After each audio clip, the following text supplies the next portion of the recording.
Assalamualaikum warahmatullahi wabarakatuh. Yang saya hormati rekan-rekan mahasiswa dimanapun panjenengan berada. Bagaimana kabarnya? Saya harap panjenengan semuanya dalam keadaan sehat dan kabar baik. Baik, kali ini kita akan berdiskusi membahas tentang manusia dan kebudayaan pada kesempatan mata kuliah antropologi, bahwa manusia dan kebudayaan tidak akan pernah bisa dilepaskan.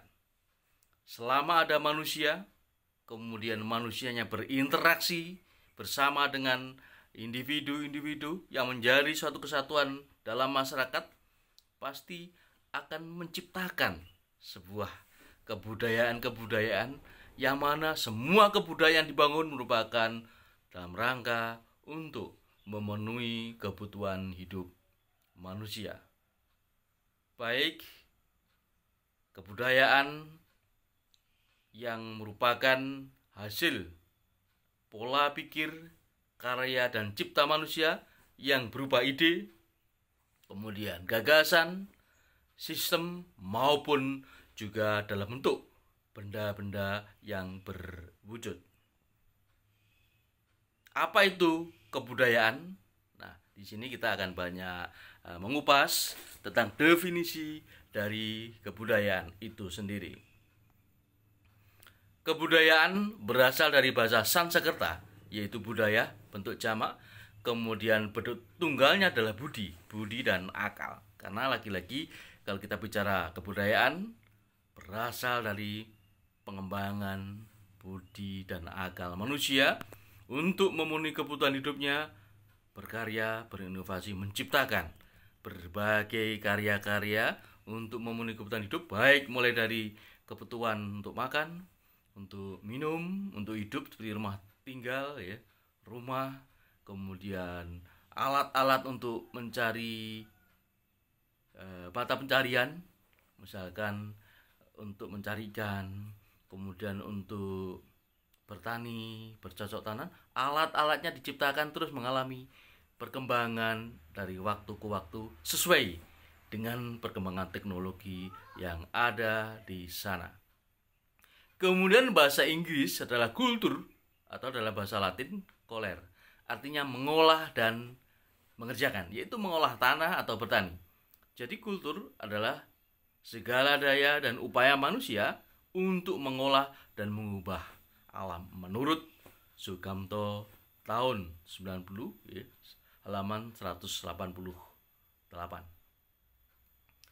Pengertian kebudayaan menurut Selo Sumarjan dan Sulaiman Sumardi adalah kebudayaan sebagai semua hasil karya, rasa, cipta dan karya manusia. Kemudian menurut B. Taylor, antropolog, kebudayaan adalah kompleks, mencakup pengetahuan, kemudian kepercayaan, kesenian, moral, hukum, adat istiadat, dan semua kemampuan-kemampuan, kebiasaan yang didapatkan oleh manusia sebagai anggota masyarakat dalam kehidupan sehari-harinya. Manusia, masyarakat dan budaya, satu hal yang tidak dipisahkan, karena manusia sebagai makhluk sosial, dia tidak bisa hidup sendiri, pasti selalu ingin memenuhi kebutuhannya melalui bantuan orang lain.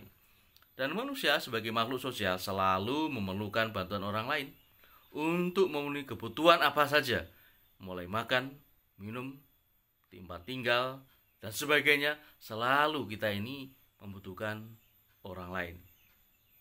Berangkat dari manusia sebagai makhluk sosial, maka masyarakat, manusia tersebut cenderung selalu punya kecenderungan untuk ingin berkumpul bersama dengan yang lain.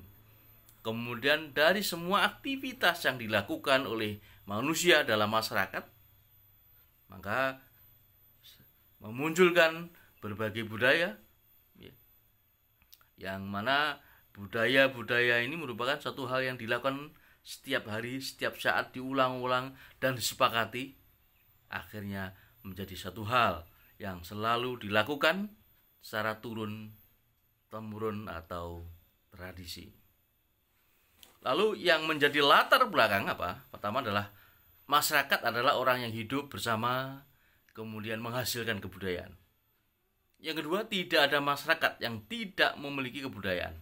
Karena seperti yang saya sebutkan di awal, bahwa selama ada masyarakat, kemudian masyarakat beraktivitas dalam memiliki kebutuhan sehari-harinya, pasti akan melakukan perilaku-perilaku yang diulang-ulang, kesepakatan-kesepakatan sosial. Disitulah akan menghasilkan sebuah atau berbagai macam kebudayaan. Dan tidak ada kebudayaan tanpa masyarakat. Karena lagi-lagi, jika tidak ada masyarakat, juga tidak akan ada budaya. Budaya lahir dari masyarakat. Bedanya masing-masing masyarakat memiliki kebudayaan yang berbeda, yang beragam ya. Budaya Jawa beda dengan budaya di Irian, budaya Madura beda dengan budaya di Amerika. Karena kenapa ya ini terjadi? Karena memang memiliki latar belakang yang berbeda, baik dari sisi lingkungan, geografis, pendidikan, ekonomi, tradisi dari turun temurun ya. Kemudian nilai-nilai yang dari nenek moyang sebelumnya, ini juga kesepakatan-kesepakatan juga berbeda-beda pula.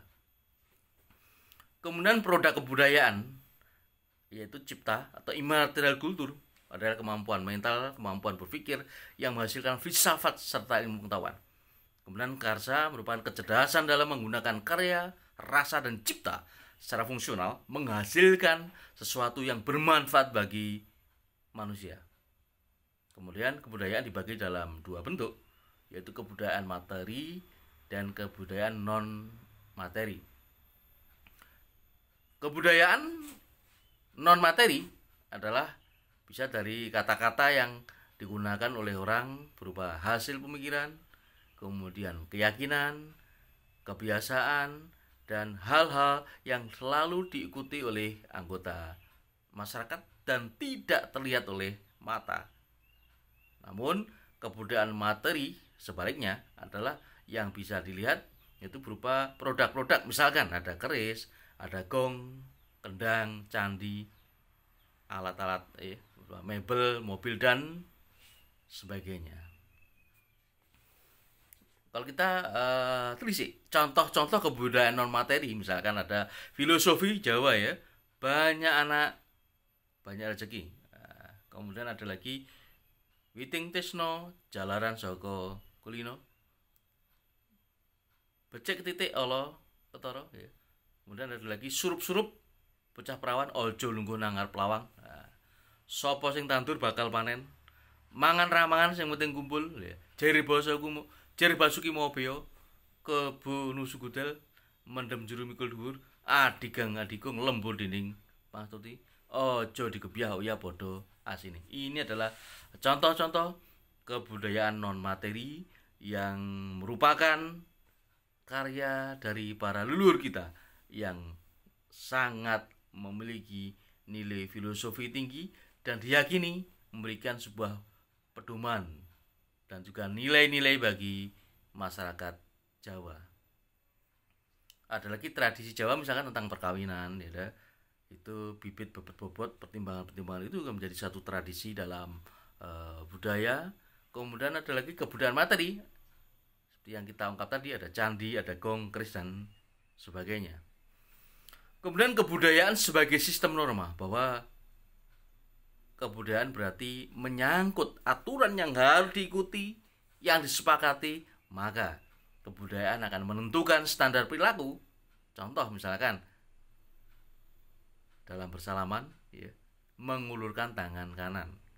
Kemudian orang yang lebih muda menghormati yang lebih tua dengan bahasa kromo inggil. Kemudian makan sambil berdiri dianggap tidak sopan, tidak etis. Ini adalah sistem norma dalam kebudayaan. Kemudian ada generasi muda, generasi baru ya, menyerap kebiasaan tersebut, mereka terus melihat cara berperilaku tertentu, kemudian mereka meyakini, kemudian meneruskan pada generasi penerusnya sebagai salah satu kebiasaan atau always, kebiasaan yang turun-temurun karena mengamati dari perilaku para orang-orang yang lebih tua, kemudian diikuti, dianggap itu hal yang baik dan memang perlu dipertahankan, maka menjadi always atau kebiasaan. Sebagai contoh ya, berjabat tangan ya, makan dengan tangan kanan ya, makan dengan sumpit, makan dengan sendok garpu, menggunakan sarung dan kopiah pada hari-hari tertentu juga merupakan kebiasaan atau adat istiadat yang dilakukan secara turun temurun ya. Sehingga kebudayaan atau kultur tidak pernah lepas dari masyarakat. Selama masyarakat ada, maka kebudayaan akan terus berkembang, akan terus ada. Kebudayaan akan musnah ketika sudah tidak ada lagi masyarakat. Karena masyarakat ya, sekumpulan manusia yang hidup bersama-sama ya, dalam waktu yang lama, mendiami suatu wilayah tertentu, memiliki kebiasaan, memiliki nilai, memiliki standar kesepakatan yang sama, menghasilkan kebudayaan yang sama, karena di sana saling berhubungan satu dengan yang lain. Untuk apa? Untuk memenuhi kebutuhan hidup secara bersama-sama. Sehingga kebudayaan juga sebagai sistem nilai dan norma yang terorganisasi yang menjadi pegangan bagi masyarakat untuk mengatur. Karena dalam norma atau nilai, jelas ini menjadi suatu pegangan bagi masyarakat. Baik norma agama, norma kesopanan, norma kesusilaan, norma adat, bahkan sampai norma hukum. Dalam norma ada suatu perintah, ada suatu larangan. Kalau perintah bersifat untuk dilakukan, untuk dianjurkan supaya masyarakat melakukannya, adapun larangan adalah hal-hal yang tidak dibolehkan. Ketika melakukan hal yang terlarang, maka ada sanksi.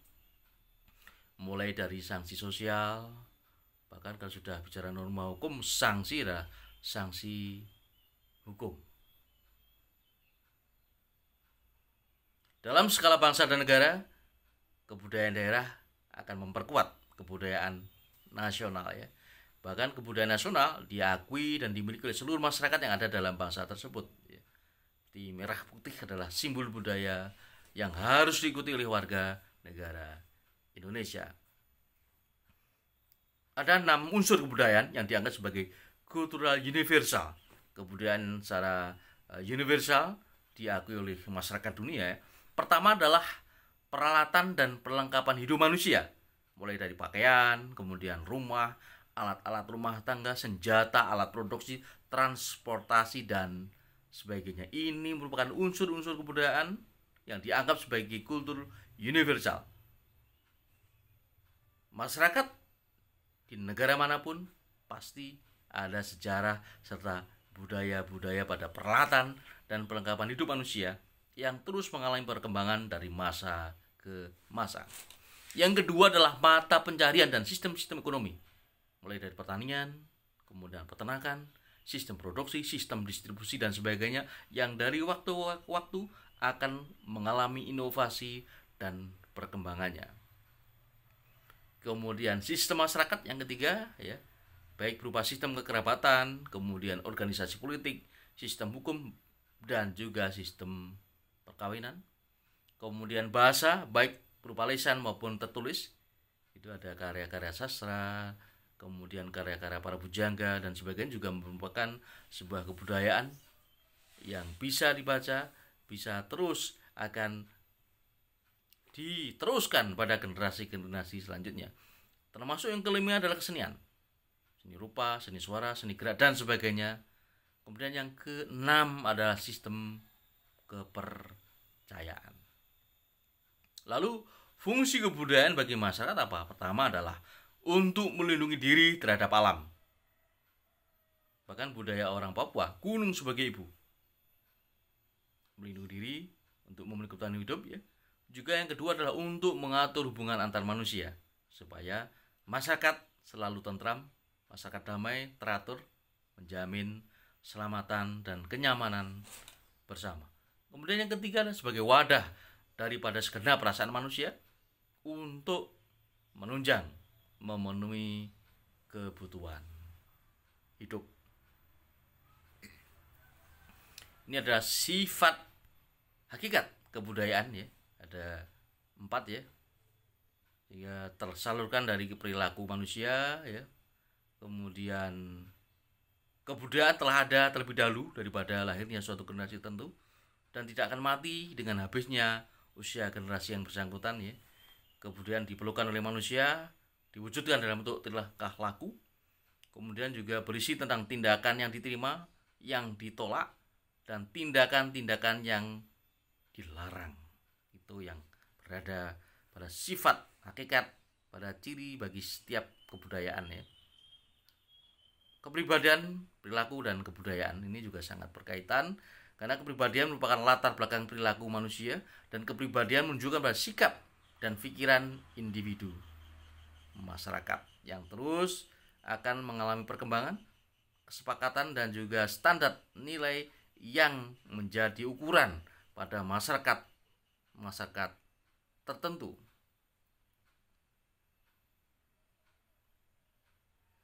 Ada istilah akulturasi kebudayaan ya, merupakan percampuran antara dua budaya kemudian dipadukan ya. Ada beberapa unsur kebudayaan asing ya. Jadi ada unsur kebudayaan asing yang mudah diterima, misalkan tentang bersifat kebendaan ya, mesin penggilingan, mesin pembacaan traktor ya. Kemudian unsur-unsur terbukti membawa manfaat besar bagi masyarakat, misalkan internet, komputer, HP, percetakan dan sebagainya. Ini bersifat asing namun mudah diterima karena memang betul-betul memberi manfaat bagi masyarakat.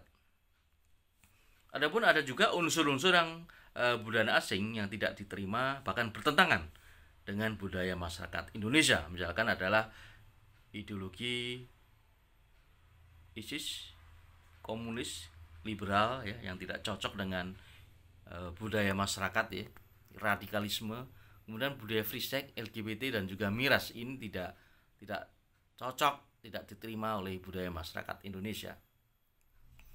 Ada lagi etnosentrisme ya, pandangan bahwa setiap kelompok adalah kebiasaan setiap kelompok untuk menganggap kebudayaan kelompoknya sebagai kebudayaan yang paling baik. Etnosentrisme. Ada lagi xenocentrisme, adalah satu pandangan yang lebih menyukai hal-hal yang berbau asing, atau lebih kebalikannya dari etnosentrisme, bangga dengan produk-produk luar negeri, suka dengan barang-barang impor. Ini juga perilaku-perilaku yang tidak tepat ya. Ada lagi relativisme kebudayaan ya, bahwa kita tidak mungkin memahami perilaku kelompok lain dengan sudut pandang motif, kebiasaan, nilai yang dianut, karena relatif kebudayaan, fungsi dan arti satu unsur adalah berhubungan dengan lingkungan, keadaan, dan kebudayaannya, hingga dinilai, difahami dari sudut pandang mereka. Kita menghormati setiap kebudayaan yang ada di masyarakat dimanapun berada. Kita adaptasi, menghormati kebudayaan siapapun yang ini telah disepakati oleh masyarakat tertentu tentunya. Baik, terima kasih atas segala perhatiannya. Mari kita terus membangun semangat untuk membangun dan melestarikan kebudayaan daerah. Kebudayaan daerah kita yang kita sorot, kemudian kita kembangkan, terutama adalah kearifan lokal, budaya lokal yang ada di sekitar kita. Terus kita gali, kita kembangkan, kemudian kita sosialisasikan untuk terus menjadi budaya daerah yang diperkuat, yang ke depan dan berikutnya akan menunjang, menguatkan kebudayaan nasional. Terima kasih atas segala perhatiannya. Salam sehat dan semangat. Wassalamualaikum warahmatullahi wabarakatuh.